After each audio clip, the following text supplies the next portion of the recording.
The term mermaid is often used these days when talking about women who surf or just love being around the ocean. That is the perfect word to describe Ava Duran.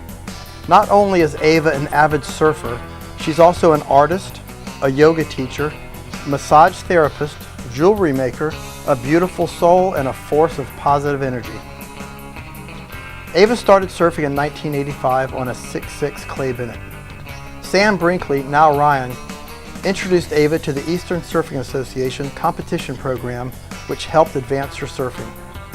It was Ava Duran that came up with the idea for Sisters of the Sea. By rounding up as many female surfers as she could, she organized the first all-female gathering at Dolphin Plaza in 1997. From there, a club was born of all-female surfers, resulting in land meetings as well as regular surf sessions.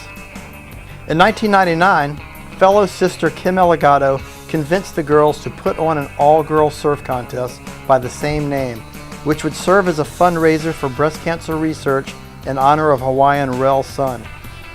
Now, 20 years later, the annual Sisters of the Sea contest is one of the most important surf events in North America, continually raising money for breast cancer research while legitimizing women's surfing and launching careers of young female hopefuls.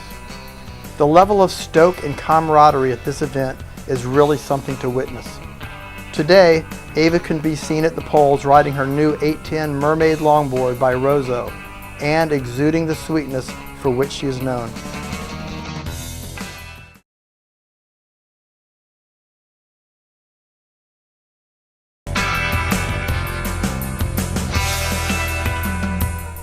Mike Whisnant is undeniably one of North Florida's most accomplished surfboard craftsmen.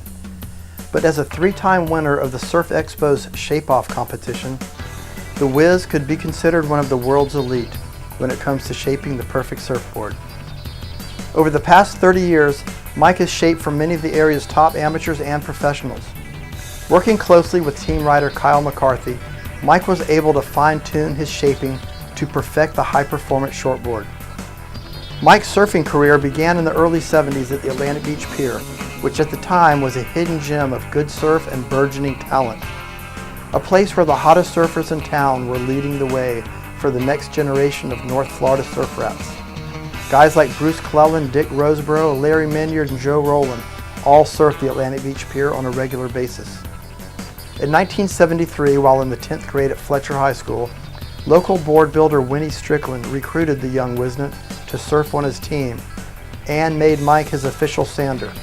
All boards were sanded by hand with no machine. Over the next 15 years, Mike learned every aspect of board building, eventually becoming the top laminator in North Florida. In 1989, Mike started honing his shaping skills, the final phase of the complete surfboard artisan. Since then, Mike has shaped for the area's largest surf shops and briefly tried his hand at running his own surf shop on Penman Road. Today, Mike works 6 days a week at his factory on Atlantic Boulevard. His boards are sold at Sunrise Surf Shop and ridden by some of the beach's top surfers.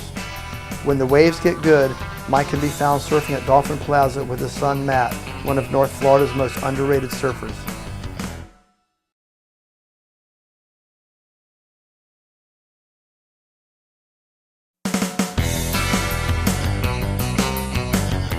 If you look up the term Renaissance man in the dictionary, you'll see a picture of North Florida surf legend Terry Deloach, along with the definition, a man of many talents and knowledgeable in many areas.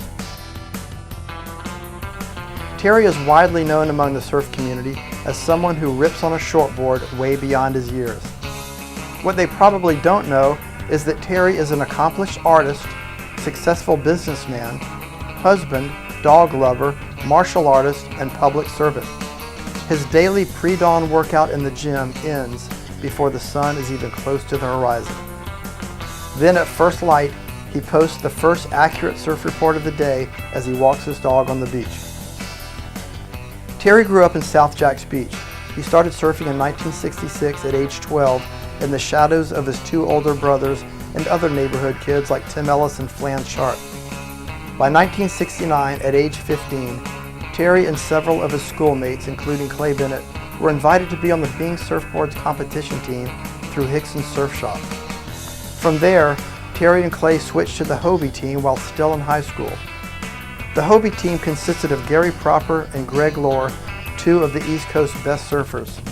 After graduating high school, Terry traveled throughout California, Hawaii, Mexico, and beyond, all the while establishing himself among the top surfers in the country. By the mid-70s, Terry decided to go to college, graduating from FSU in 1979 with degrees in business and fine arts. Terry turned down a job working for Andy Warhol in New York, and instead he and Butch Burr headed to Europe on a backpacking expedition, which turned into a 6-year successful modeling career. In England, he met his wife Karen, an accomplished dancer and actress from Ireland. In the mid-80s, Terry and Karen returned to the States, where they briefly owned an upscale health club in Orange Park.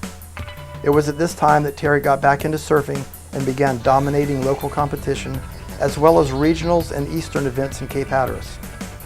Terry recently retired from running the family furniture business, as well as 23 years on the Jacksonville Beach Planning Commission. Today, Terry still devotes time to public service, dabbles in real estate, stays in abnormally good condition, and can be seen ripping the pier on almost a daily basis, refusing to ever ride a longboard at age 65.